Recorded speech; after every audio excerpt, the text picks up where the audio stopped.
Reshman, thank you very much. Palestinian protesters are expected to gather for a second day outside a prison in Ramallah, where 4 inmates are staging a hunger strike. On Thursday, more than 60 people were injured in clashes with the Israeli security forces.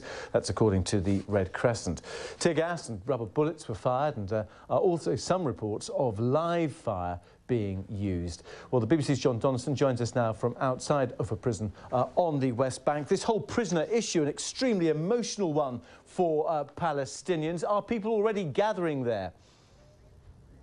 They are. It's a pretty tense scene here at the moment. Friday prayers are just coming to an end. I can hear the sermon being broadcast from the mosque behind me. And if I just step aside, you can have a look at the scene. You can see the lines of Israeli armoured vehicles and soldiers just a few hundred metres from where I am, and then a little bit beyond that, maybe 200-300 metres, you can see the protesters gathering for those prayers. Now, I think we can have a look at some of the scenes we had yesterday here at Offa Prison, and things turned pretty nasty. We had the protesters throwing stones and Molotov cocktails towards the soldiers, and the soldiers firing back with tear gas, rubber bullets, and some reports of live fire as well. And Palestinian doctors saying 60 people injured yesterday, 26 from rubber bullets, and some suffering from tear gas. One shot with a live round, apparently. And I think within the next hour or so, we're probably going to see similar scenes today. One of these prisoners, I think, has been on hunger strike for, what, 200 days now? What sort of condition is he and indeed the others in?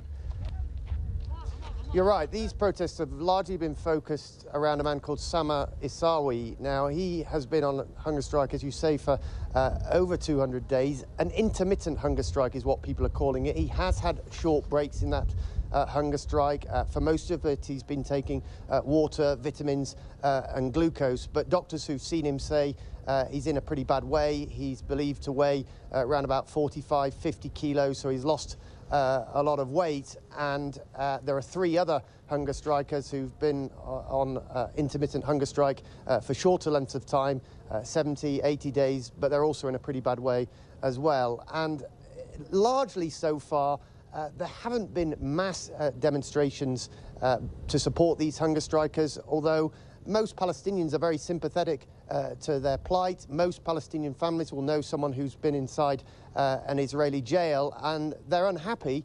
The reason these hunger strikers are on hunger strike is because they've been held without trial or charges under something that's called administrative detention in Israel, which means Israel can do that if they think the people are a security threat. John Donaldson outside Offa Prison. Thank you very much for now.